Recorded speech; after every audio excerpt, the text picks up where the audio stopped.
Corona कारण मुंबई थिला lockdown. Bollywood industry रे भी फिल्म शूटिंग बंद थिला। 7 जून को घरे थिले सुशांत सिंह राजपूत। गर्लफ्रेंड रिया भी थिले तांको सांगरे। रिया को सुशांत सहित रहिबार होइथिला मात्र 3 मास, किंतु 8 जून सकाळू एपरी एक खबर आसीथिला जहाको नै सुशांत होई उठिथिले विचलित। तापर रिया सह होला झगड़ा। रिया सुशांत घर छाड़ी पळाई गले। आउ ता परदिन आसिला सुशांत पूर्वतन मैनेजर दिशा साल्यान मृत्यु खबर। यार 7 दिन पर बंद घर मिलता सुशांत सिंह राजपूत का झुलंता मृतदेह।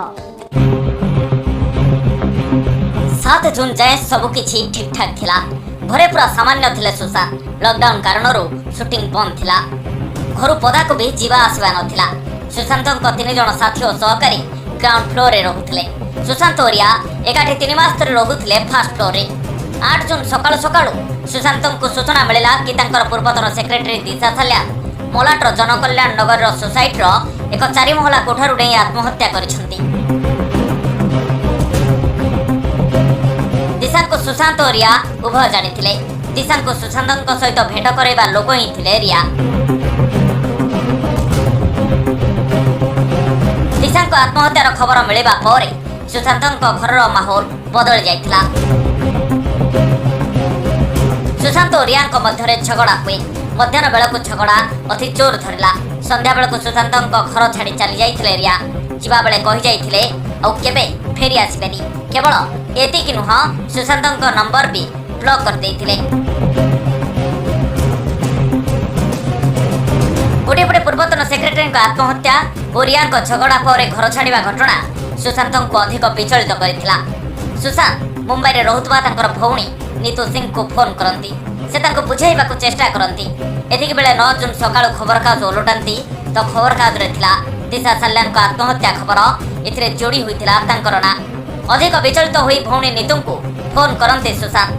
भाई को अधिक चिंतित देखी नीतू सुशांत घरे पहुंचती। पूरा घटना जानिबा परे सुशांत को सांत्वना दे घटना संपर्क में अमेरिका रहुतबा भौणी श्वेता को जणांती। दिशा को आत्महत्या और रिया झगड़ा पर घर छाड़ा कथा जानिबा पर से सुशांत को अमेरिका आसी जावा को व्हाट्सएप करती। 10 जून सकाळे सुशांत यार जवाब दियंती और लिखंती मोर भी बहुत इच्छा अछि जीवा को।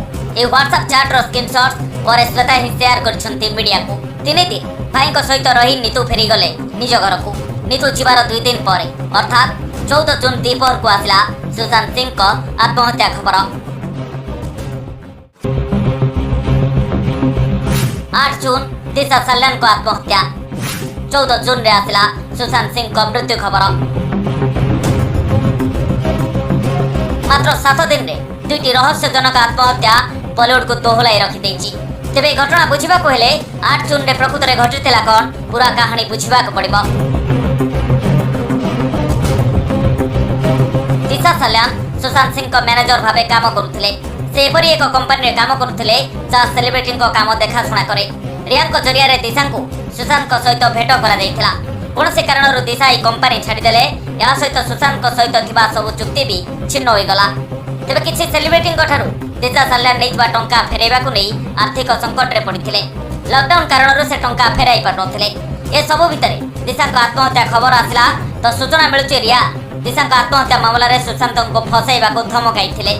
जाहाको नै अधिक चाबरे थिले सुशांत। रिया सुशांत घरु जिबा बेले साथी रे नै जाइथिले सुशांत अनेक डाक्टरी रिपोर्ट जहाको मीडिया रे देई तांको पागल बोली बदनाम करी बॉलीवुड रो बाहर कर देबा को भी करिथिले ब्लैकमेल।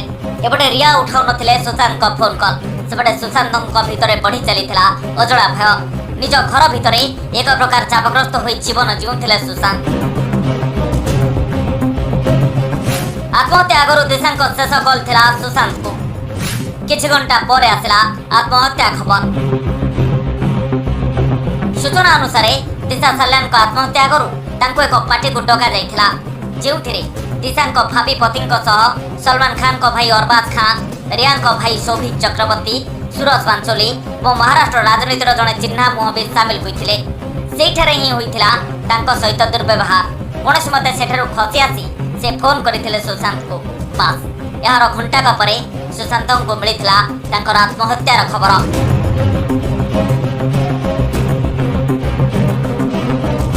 तेबे दिशा साल्यान सहित पार्टी रे घटिथिला कोन शेष फोन कॉल रे सुशांत को कौन कही दिशा এই ঘটনা পরে রিয়া ঝগড়া কলে কাহিଁକି ସୁଶାନ୍ତଙ୍କ ମୁହଁ ଖୋଲିବାର ଡର ଥିଲା କାହାକୁ? ପୁଲିସ ରିପୋର୍ଟ ଅନୁସାରେ 8 ଜୁନରେ ଦିଶାଙ୍କ ଆତ୍ମହତ୍ୟା ଘଟିଥିଲା। ଶବ ପୋଷ୍ଟମର୍ଟମ ହୋଇଥିଲା 11 ଜୁନରେ। ଶବ ବ୍ୟବଚ୍ଛେଦ ପାଇଁ କାହିଁକି ଏତେ ସମୟ ଲଗାଇଦେଲା ମୁମ୍ବାଇ ପୋଲିସ? ପ୍ରଶ୍ନ ଉଠୁଛି, କାହା ଚାପରେ ପ୍ରମାଣ ନଷ୍ଟ କରିବାକୁ ସମୟ ଦେଉଥିଲା ମୁମ୍ବାଇ ପୋଲିସ?